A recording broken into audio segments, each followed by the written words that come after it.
Hi guys, it's Penelope Garcia here.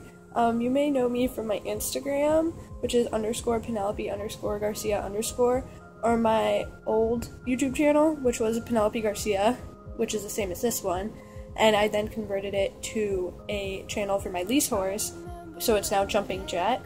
But I missed having a model horse YouTube channel, so I kind of made a new one. So I'm gonna do a studio tour because since my last YouTube channel, I've started painting quite a bit more, and painting has become like a huge part of the hobby to me. So here we go. So these are the horses that are currently in the studio getting worked on. So up here we have the horses that are like work in progress sculpts or need sanding from their sculpting. Here's an Iticus. He has a new short roached mane and he needs sanding around that. And then Amber and Ashley, one of them has a new neck and one of them has a butterfly.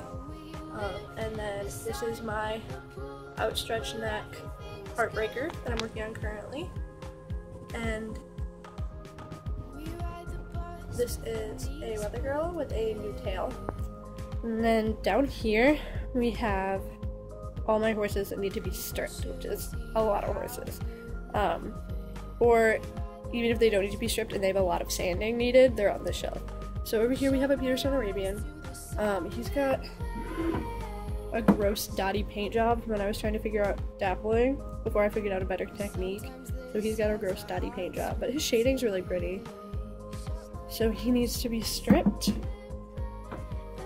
This is a Harley D-Zip that I started stripping and I left the Easy Off spray on too long, and now see on this side he's a Harley, and on this side he's the customer I was working out of my lease. This is a Gretel pony that I, again, tried to figure out dapples on. I was like, I'm gonna do star dapples, and I did this. As you can see, it looks disgusting, so she needs to be stripped. She's also resculpted, so she has braids and bows in her mane and tail, which is super cute, so I'm excited to get her painted. I have a couple collectas, and then this is my Tyrion resin, sculpted by Raven Brewer. I actually really liked his color, but while I was painting him, I noticed there was a giant hole in his lip, which I have now filled with epoxy, so that needs to be sanded, and then he can get this unsealed airbrush layer off, and he'll get a new paint job and be pretty. And then this is my AA Venus, I think, resin. I think it's Cupid and Venus, and her foal's already painted. He has been. She broke multiple times during her process. One of her ears came off, and one of her legs broke, so I fixed them, and now she needs to be stripped. She was originally going to be black with a bald face and high whites, so she still got some black on her, and then I tried to do a chestnut layer, and my airbrush like spattered her, so she needs to be stripped too. And then we have a couple stablemates, a G1 stablemate. This one's a resculpt with a new neck and a new mane. A couple more stablemates. Then down here we have my current, either currently being painted, ready for paint, or like minimal sanding and ready for paint, like won't need another layer of primer. So we start with this little micro resin. It's not gonna focus because it's really tiny, probably. Yeah, it's a little Frisian, and then a G1 full, then a scrambling full that I've resculpted to be a Clydesdale with a straighter face and feathers. Then this Dungaree that's almost finished, sliding reiner that needs more work on his whites and then details. This Appaloosa rearing horse that just needs details. She needs all of her base layers still. He's just getting his whites worked on. He's a collecta. This little one's a collecta too. This brayer resin that needs more white layers with my airbrush, and then his frisket peeled off. So if you see any gross lumps on him, that's frisket. This little classic full that's going to be a blanket Appaloosa that needs black touch-ups and white touch-ups on his airbrush layer. And oops, this resculpted Jillian to a Frisian full who is ready to be painted. Down here on this bottom shelf, we have either horses that need just sanding, or they have a smooth layer of primer and need more sanding. So over here we have Earth. He has had nothing done to him so far. He's just plain OF, oh gosh, almost domino.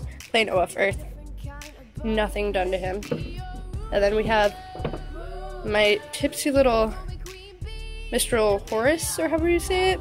That's what he was. He needs a little bit more sanding because he decided to tip over while I was priming him, which was quite annoying. You can't really see him because he's white, so the light's like reflecting off of him a lot.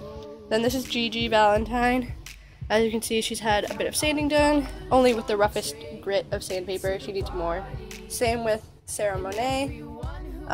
This blue has some sanding done and is actually resculpted to be a mare, but needs more sanding on that as well, but not too much more, and then it will get another layer of primer. This is a classic Gretel, needs more sanding, and all of these stablemates need more sanding. There's a G1 full back there, you can't really see it, it's in the shadow behind the pony. So yeah, those are all the horses that just need sanding and priming. Last but not least, down here we have the opening cabinets. So on this side, we have a couple of baskets that I used to carry horses in when I take them to prime, and a couple of pails. And then down here we have one can of this primer, which I hate this primer so much. It's such a gross texture when it's done. And then Krylon matte finish, which is the only matte finish I use because it's perfect. And then all of these horses I just kind of gave up on. These were all older customs that are like really bad, and I don't want to go through the effort of fixing how bad I messed them up. I may eventually. So yeah, that's that side. And then if I close this side and open up this side, I have sculpting kits, bins, and dioramas. These are all empty. I may eventually use them for tack storage or horse storage if they're small enough.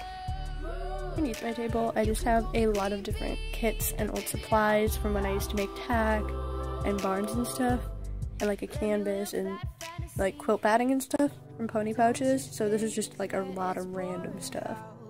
This is my actual studio. First off, this lamp, which is going to provide basically all the lighting in this video because my lighting down here is not very great without it. This lamp is a necessity for me to be painting so I can actually see what I'm painting. I have just a basic table with a non-stick mat on it that I've taped down with electrical tape. It's kind of messy, I know. Paint sticks. I can't really do anything about it. And then over here I have my air compressor. I'll show you the face. I got it off of Amazon. I have no idea what model it is. I have no idea about anything. I got it with my original airbrush and I've had 2 or 3 more since, so I have no idea.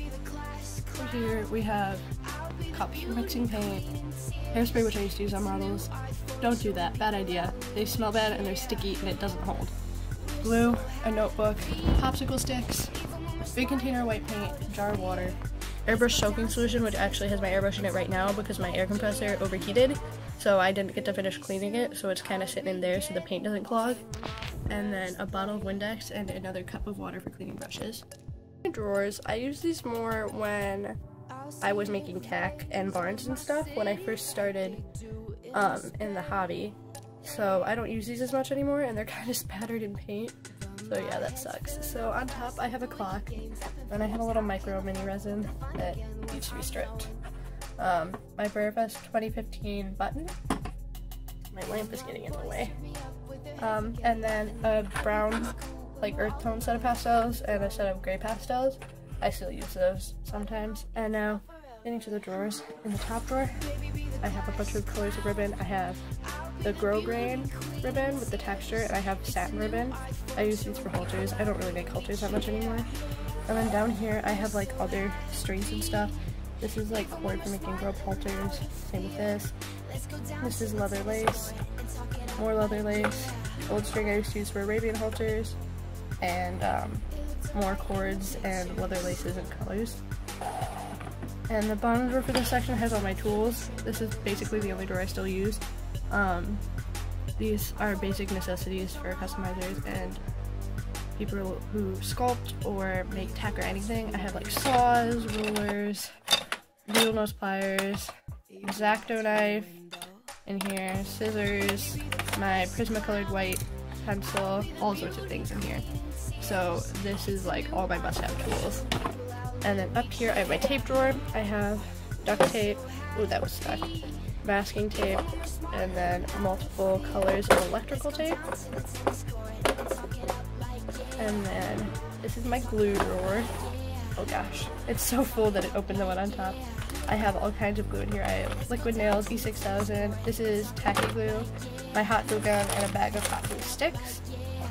I also have super glue in there. And then this is my kind of hardware drawer. I have, first of all, leather dye from when I was making saddles. I have hinges from making a barn. This is for saddle trees. It's a little sheet of aluminum. And then I have bags of jump rings and chain, and this is Rio Rondo bridle making, or not bridle, halter making things. This is what I use to gloss eyes. I have wire in here. I have a bag of paper clips, sticky tack. This is all of my hardware mostly. There's so much stuff in here. Bells, there's chain, there's buckles, there's jump rings. There's everything in here. So yeah, this is a very packed drawer when I used to make tack. Last but not least, we have this set of drawers and this table. So back here I have a little turntable, which I don't really use that much. I need to put another sheet of like wax paper on it to protect it, roll of paper towel, and my drawers. Up here I have the bottles for my airbrush because it's bottom feeding. With paint in them. This is a box from Ferrero Rocher, which I'm gonna find a way to use because it's a big box and it's nice. Boxes and pieces for my airbrush. I have a garbage can over here, which is full of disgusting paper towel from cleaning my studio. And then this drawer, which is very heavy, is full of all different colors and kinds of paint. I have acrylics in here, I have airbrush paints in here, I have sealant in here, I have everything. And then I have a giant cup with a bunch of different paint brushes and then makeup applicators down there. And the middle drawer is my junk drawer. This has like all the stuff I don't really care about that much in it. Sandpaper, which is important, and then like old paint mixing stuff, masks, Dixie cups, a toothbrush for stripping horses, boxes and manuals from my old airbrushes, parts from my old airbrushes, my epoxies in here. I don't know where the other half of it is. Yeah, tin foil for sculpting, all sorts of stuff in here. And then onto the bottom drawer. Bottom drawer is my leather drawer. I have all different kinds. This is from a scrap bag at Hobby Lobby. This was the strips you can buy. This is really soft and stretchy. I have some tooling leather. I think I have more scrap leather down here. I have some like red scrap leather. And I have a couple rags from dyeing my leather. But yeah, that was my studio tour. Thanks so much for watching. And please comment, like, and subscribe. Bye!